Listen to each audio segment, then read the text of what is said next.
Babat Bojonegoro.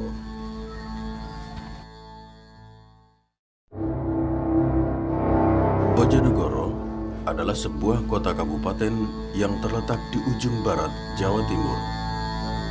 Sebelah barat berbatasan dengan Kabupaten Ngawi dan Kabupaten Blora, Jawa Tengah. Sebelah timur berbatasan dengan Kabupaten Lamongan, Kabupaten Tuban sebelah utara, dan di selatan berbatasan dengan Kabupaten Nganjuk serta Jombang. Kabupaten Bojonegoro telah melalui banyak peristiwa dalam rentang waktu panjang perjalanannya. Berikut adalah sejarah awal peristiwa yang mempengaruhi kabupaten ini. Pergolakan politik yang terjadi di Kerajaan Mataram Islam.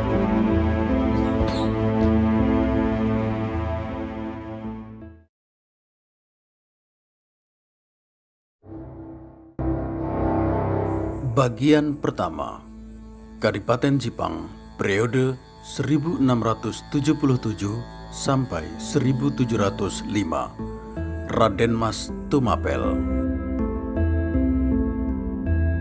Di penghujung tahun 1677 terjadi peristiwa bersejarah yang menjadi cikal bakal lahirnya Kabupaten Bojonegoro.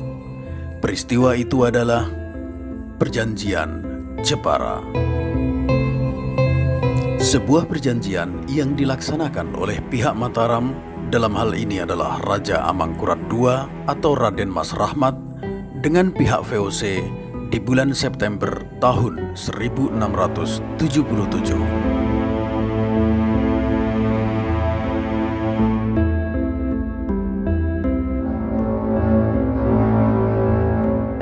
Amangkurat II bermaksud merebut kembali Keraton Mataram di Pleret yang dikuasai oleh Pangeran Trunojoyo dari Madura. Oleh karenanya, Amangkurat II meminta bantuan kepada pihak VOC.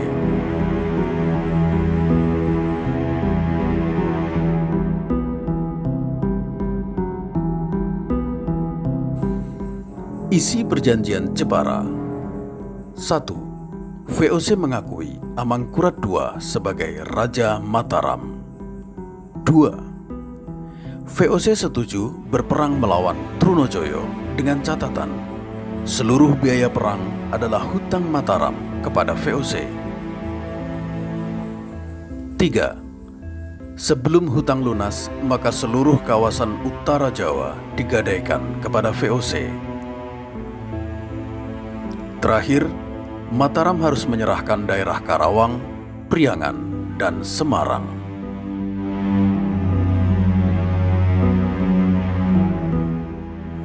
Imbas Perjanjian Jepara bagi Kadipaten Jipang.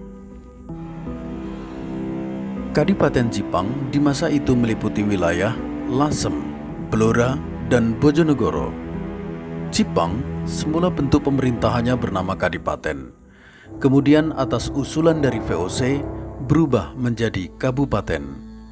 Menurut VOC bahwa kadipaten adalah wilayah bawahan yang harus tunduk sepenuhnya kepada kerajaan. Sementara kerajaan Mataram saat itu masih dalam kekuasaan Pangeran Trunojoyo. Selain perubahan nama pemerintahan, VOC juga mengusulkan kepada Amangkurat II agar Adipati Sukowati yang berkuasa di Jipang diganti. Hal ini karena selama ini Adipati Sukowati cenderung bersikap keras dan menunjukkan sikap tidak suka terhadap kehadiran VOC. Sehingga pada tanggal 20 Oktober 1677 berdasarkan Serat Prajangjian Dalem Paroro Ingkang Jumeneng Noto, diangkatlah Raden Mas Tumapel menjadi bupati pertama Jipang. Namun pada kenyataan apa yang dirasakan Kompeni meleset, karena Raden Mas Tumapel, pejabat baru Jipang yang belum dikenal oleh Kompeni, justru seorang yang tidak suka dengan Kompeni. Di tahun yang sama, 1677, Raden Mas Tumapel memindahkan pusat kabupaten dari Jipang menuju ke Padangan.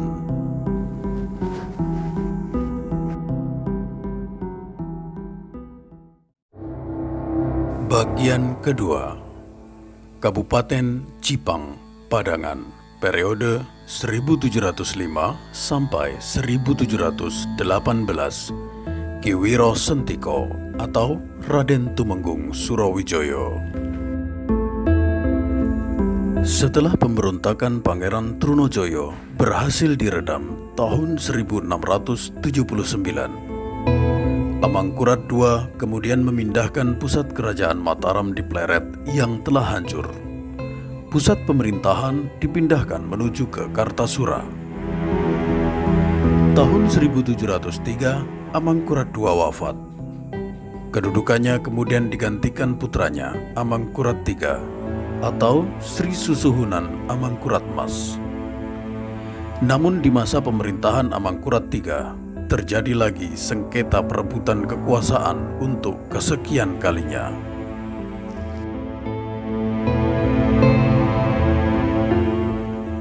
Di tahun 1705, Amangkurat III turun tahta.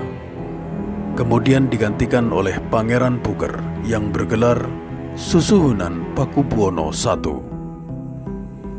Pergantian kekuasaan di Kasunanan Kartasura berpengaruh terhadap kekuasaan di Kabupaten Cipang. Di tahun yang sama, setelah Raja baru Pakubuwono I naik tahta, Raden Mas Tumapel, Bupati Cipang, yang diangkat oleh Amangkurat II, digantikan oleh pejabat baru, yakni Ki Wiro Sentiko atau Raden Tumenggung Surowijoyo, yang ditunjuk oleh Pangeran Puger.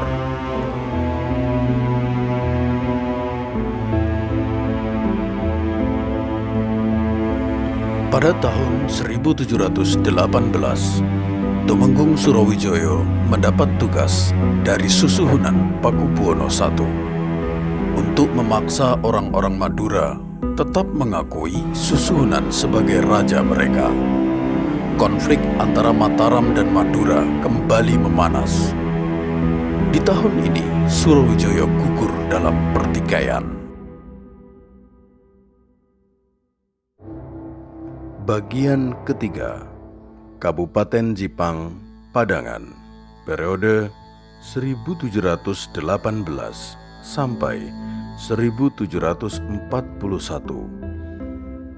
Ki Songko atau Raden Tumenggung Haryo Matahun I.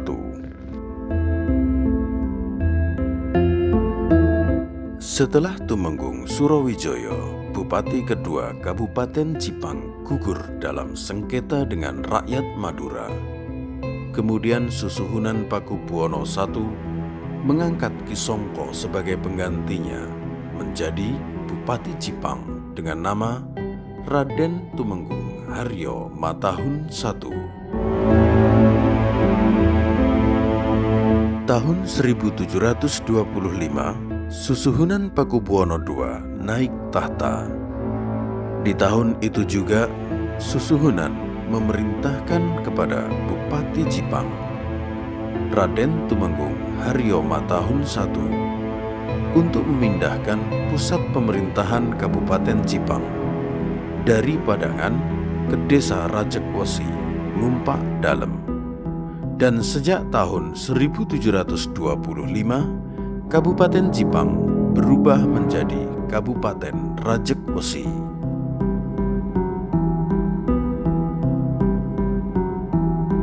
Tahun 1740, Raden Tumenggung Haryo Matahun I menerima tugas dari Susuhunan untuk mengendalikan Madura yang ingkar kembali kepada kekuasaan Mataram. Raden Tumenggung Haryo Matahun I gugur dalam pertempuran melawan Madura di Desa Bedolong Sedayu di tahun 1741.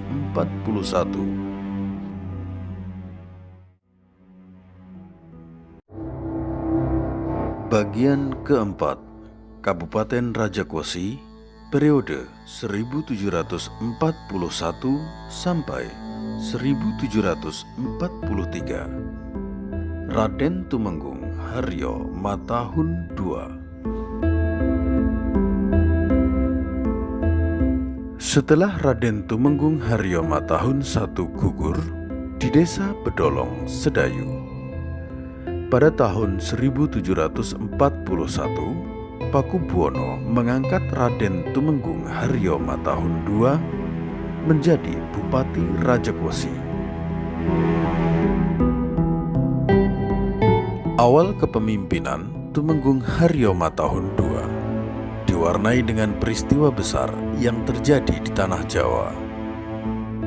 Perang gabungan orang-orang Tionghoa dan rakyat Jawa melawan Belanda, atau yang lebih dikenal dengan peristiwa Geger Pecinan.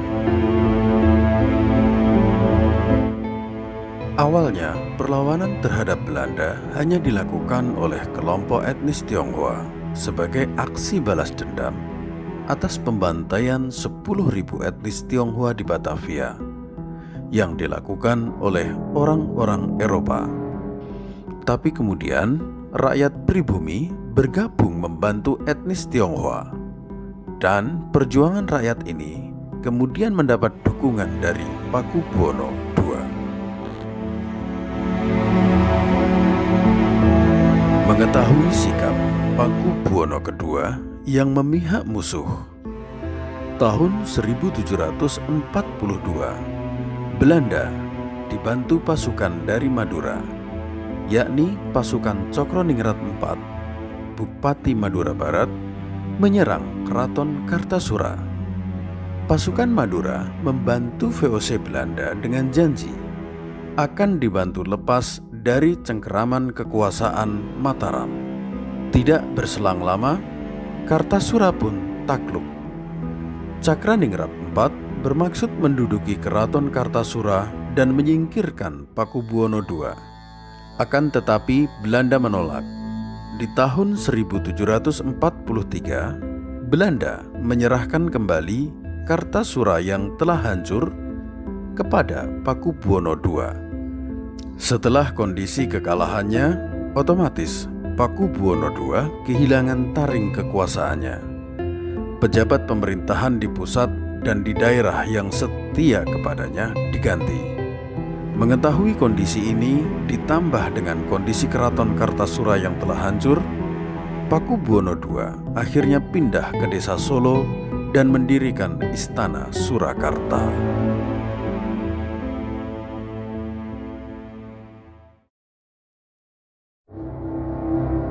Bagian 5. Kabupaten Rajakosi periode 1743 sampai 1755. Raden Tumenggung Haryo Matahun III. Setelah terjadinya gelombang pergantian pejabat hampir di seluruh wilayah Mataram, Kabupaten Rajakosi pun kepemimpinannya dilanjutkan oleh Raden Tumenggung Haryo Matahun III pada tahun 1743.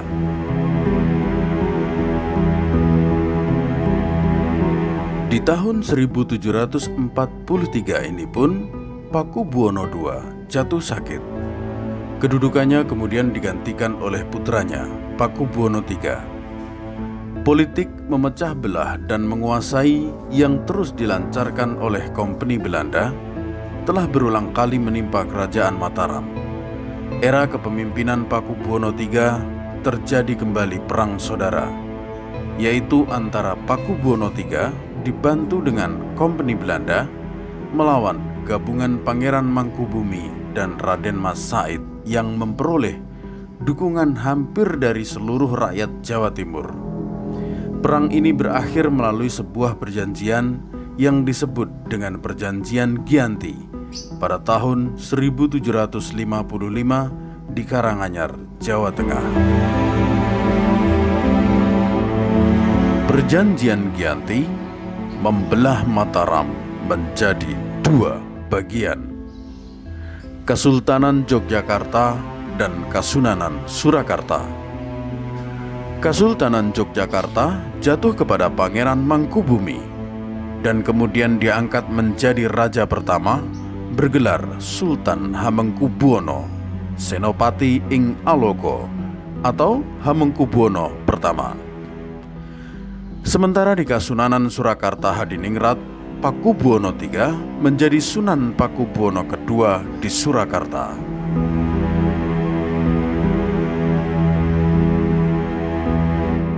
Imbas dari Perjanjian Giyanti, Kabupaten Rajakwesi kemudian berada di bawah daerah kekuasaan Kasultanan Yogyakarta, sehingga kemudian Sultan Hamengkubuwono harus mencari pejabat baru menggantikan Raden Haryo Matahun III yang diangkat oleh Pakubuwono.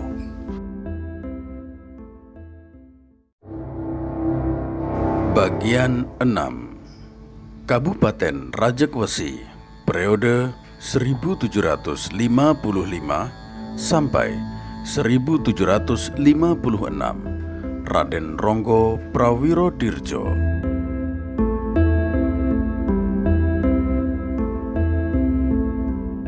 Raden Ronggo Prawirodirjo. Beliau adalah putra dari Kiai Ageng Derpoyudo Mataram.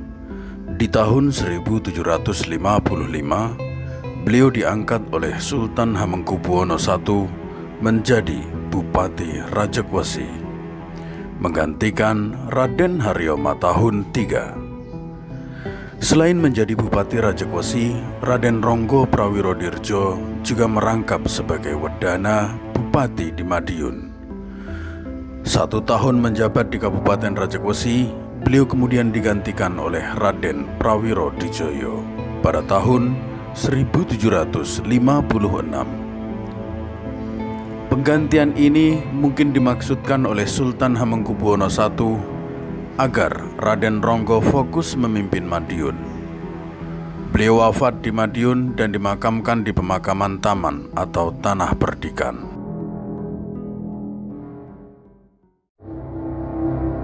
Bagian 7.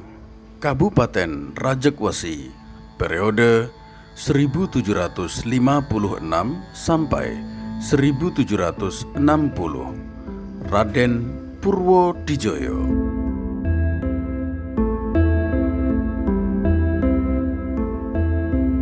Di masa kepemimpinan Raden Purwodjoyo terjadi peristiwa besar di tingkat pusat, tepatnya pada tahun 1757. Di tahun ini dilaksanakan Perjanjian Salatiga, di mana Raden Mas Said atau Pangeran Sambernyowo menuntut wilayah kekuasaan dari sebagian Kasultanan Yogyakarta dan Kasunanan Surakarta. Perjanjian ini dihadiri oleh Hamengkubuwono I, Belanda, dan Sunan Pakubuwono III di Salatiga. Demi mengakhiri perang di tanah Jawa, akhirnya Hamengkubuwono I dan Pakubuwono III dengan berat hati menerima Perjanjian Salatiga.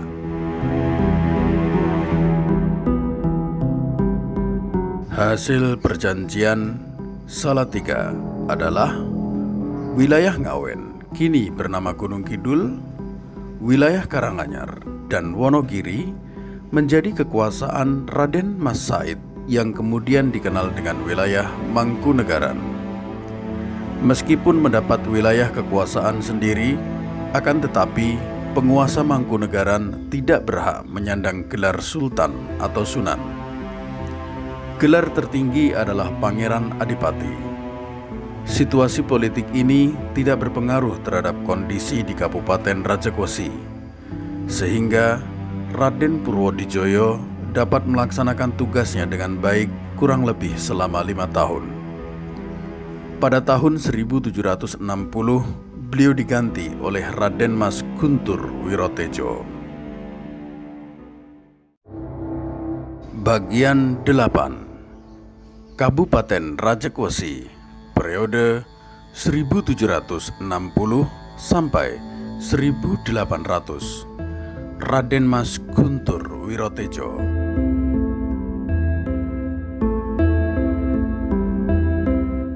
Pasca Perjanjian Salatiga yang memecah Kerajaan Mataram menjadi 3 bagian, yakni Yogyakarta, Surakarta, dan Mangkunegaran. Situasi di tanah Jawa mulai terlihat tenang dan damai. Perkembangan masing-masing keraton dan kabupaten menunjukkan situasi yang permanen, sehingga makin sulit menyatukan Mataram. Dampak positifnya adalah pemimpin di pusat dan di daerah bisa konsentrasi membangun wilayahnya masing-masing. Pada tanggal 24 Maret tahun 1792, kabar duka menyelimuti segenap wilayah Kesultanan Yogyakarta. Sang Raja pertama Hamengkubuwono I meninggal dunia dan digantikan putranya Hamengkubuwono II atau Raden Mas Sundoro pada tanggal 2 April 1792. Bagian 9. Kabupaten Rajakwesi periode 1800 sampai 1811. Raden Ronggo Jenggot.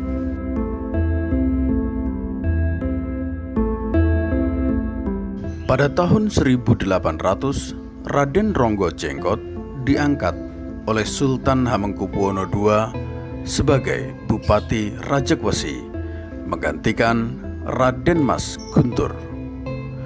Raden Ronggo Jenggot adalah anak dari Ronggo Prawirodirjo I dengan ibu keturunan Haryo Matahun. Kurun waktu kepemimpinan Raden Ronggo Jenggot dari 1800 sampai 1811, Kabupaten Rajakwesi dalam keadaan aman dan tentram. Pada tahun 1811, sang bupati Raden Ronggo jatuh sakit sehingga kedudukannya harus digantikan oleh Raden Prawiro Sentiko. Bagian 10. Kabupaten Rajakwesi periode 1811 sampai 1816. Raden Prawiro Sentiko.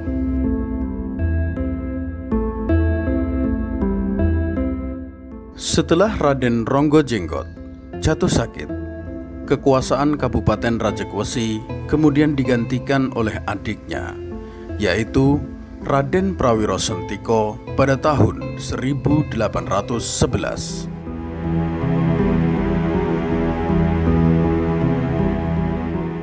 Di masa kepemimpinan Raden Prawiro Sentiko, kembali terjadi peristiwa besar di tanah Jawa. Tepatnya pada tahun 1812. Di tahun ini, Keraton Yogyakarta diserang oleh penjajah Inggris.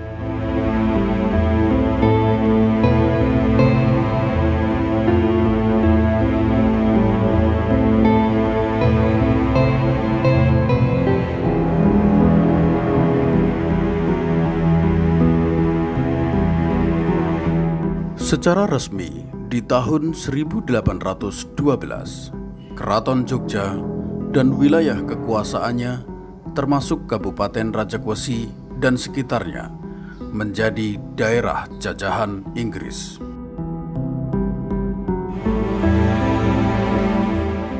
Bupati sebagai kepala daerah ditetapkan sebagai pegawai government, dan Kabupaten Rajakwesi berada di bawah Residen Rembang. Kemudian pada tahun 1816, Inggris menyerahkan kembali wilayah jajahannya kepada Belanda. Situasi Keraton Jogja pada masa itu benar-benar tidak menentu. Mengetahui kondisi yang demikian, pada tahun 1816, Bupati Wiro Sentiko yang loyal kepada keraton mengundurkan diri dari jabatannya.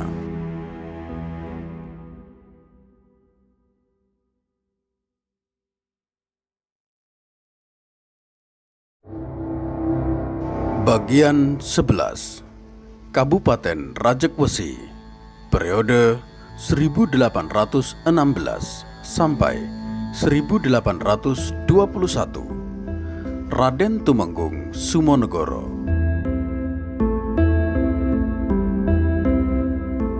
Setelah Bupati Prawiro Sentiko mundur pada tahun 1816, Residen Rembang mengangkat Raden Tumenggung Sumonegoro menjadi Bupati Rajegwesi.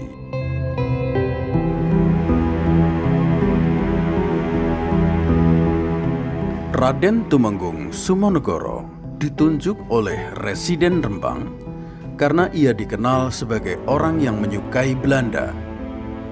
Ia melaksanakan pemerintahan dengan keras untuk mentaati dan memenuhi permintaan atau perintah dari Residen Rembang. Dan demi menyenangkan pemerintahan Belanda, Raden Tumenggung Sumonegoro membuat laporan palsu bahwa Raden Prawiro Sentiko, bupati sebelumnya yang mengundurkan diri, akan melakukan pemberontakan. Tak butuh waktu lama, Raden Prawiro Sentiko ditangkap dan dipenjarakan di Semarang.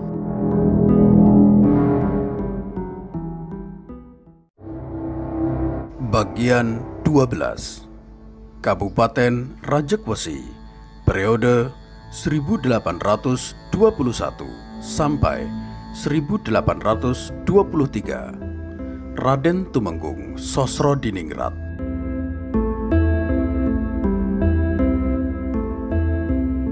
Setelah Raden Tumenggung Sumonegoro pensiun pada tahun 1812, Residen Rembang mengangkat Raden Tumenggung Sosrodiningrat menjadi Bupati Rajegwesi.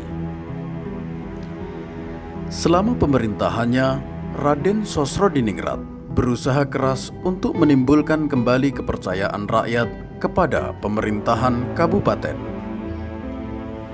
Namun apa yang dilakukan oleh sang bupati justru berbuah kecurigaan dari pemerintahan Belanda yang berada di Karisidenan Rembang. Belanda menganggap Bupati Sosrodiningrat tidak sepenuh hati melaksanakan perintah Residen Rembang.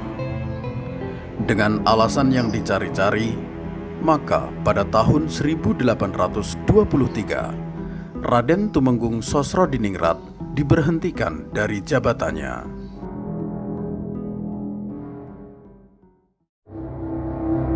Bagian 13. Kabupaten Rajegwesi periode 1823 sampai 1825. Raden Tumenggung Purwonegoro.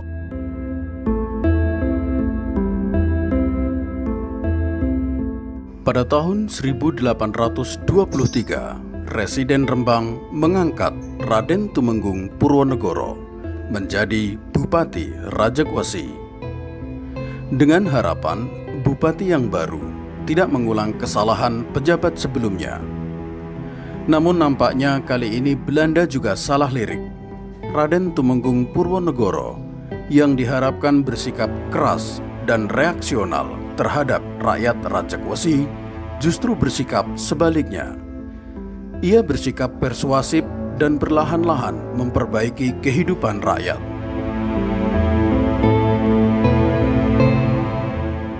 Sikap Raden Tumenggung Purwonegoro yang persuasif kepada rakyat Rajegwesi lama-kelamaan mendatangkan kecurigaan kepada pihak Belanda.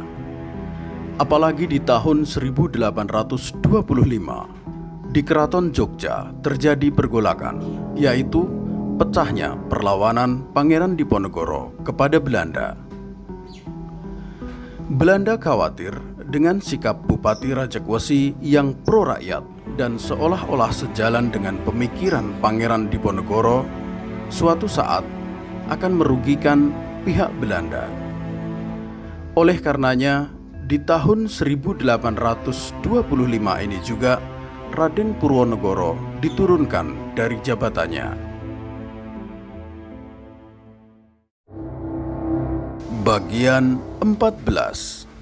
Kabupaten Rajegwesi periode 1825 sampai 1827. Raden Adipati Joyonegoro.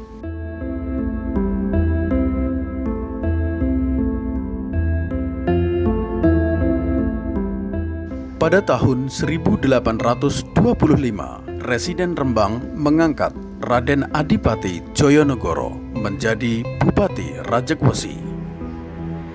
Adipati Joyonegoro dinilai Belanda memiliki persyaratan cukup untuk menjadi seorang pejabat idealis di lingkungan government. Dibanggakan oleh residen atasannya di Rembang, memperoleh kepercayaan penuh dari Belanda.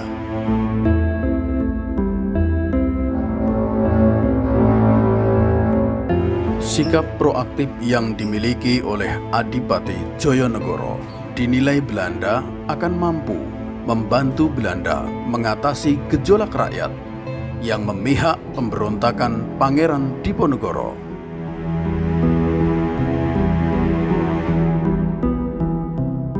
Pada tahun 1827, Pangeran Diponegoro mengirimkan orang kepercayaannya yang bernama Tumenggung Sosrodiloko untuk menyerang Kabupaten Rajakwesi yang dipimpin oleh Adipati Joyonegoro. Tumenggung Sosrodiloko yang didukung oleh sebagian besar rakyat berhasil merebut dan menguasai Rajakwesi. Pihak Belanda kocar-kacir dan Adipati Joyonegoro melarikan diri ke arah Blora. Rakyat Rajakwesi kemudian mengangkat Tumenggung Sosrodiloko menjadi Bupati Rajakwesi, menggantikan Adipati Joyonegoro.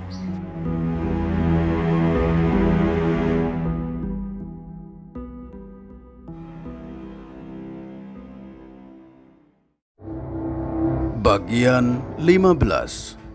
Kabupaten Rajakwesi periode 1827 sampai 1828.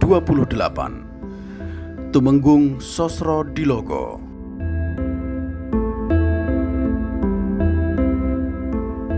Tumenggung Sosrodiloko adalah bupati pertama yang diangkat langsung oleh rakyat di masa penjajahan Belanda.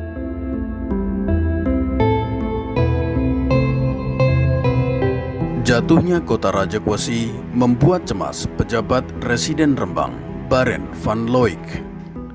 Residen Rembang segera mengirimkan militer yang lebih kuat guna merebut kembali Rajakwesi.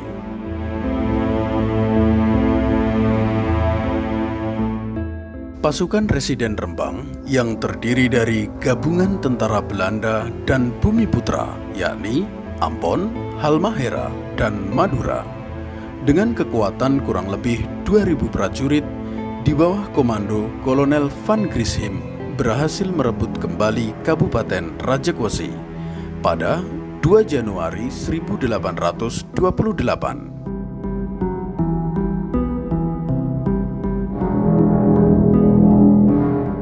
Setelah mendapat serangan dari pasukan Belanda, Kabupaten Rajakwesi kondisinya rusak berantakan. Tumenggung Sosrodiloko sendiri menyerah kepada Belanda pada tanggal 3 Oktober 1828. Pasca penyerahannya, Tumenggung Sosrodiloko seperti ditelan bumi. Kekalahan Belanda menghadapi Tumenggung Sosrodiloko di Kabupaten Rajakwesi benar-benar memberikan tamparan keras di pihak Belanda. Saking bencinya, Belanda ingin menghilangkan semua memori tentang Kabupaten Rajakwesi dan sosok Tumenggung Sosrodiloko. Belanda kemudian mengganti nama Kabupaten Rajakwesi menjadi Kabupaten Bojonegoro. Bukan hanya mengganti nama pemerintahan saja, Belanda juga memindahkan ibu kota Kabupaten Rajakwesi dari Ngumpak Dalem ke kota Bojonegoro yang sekarang.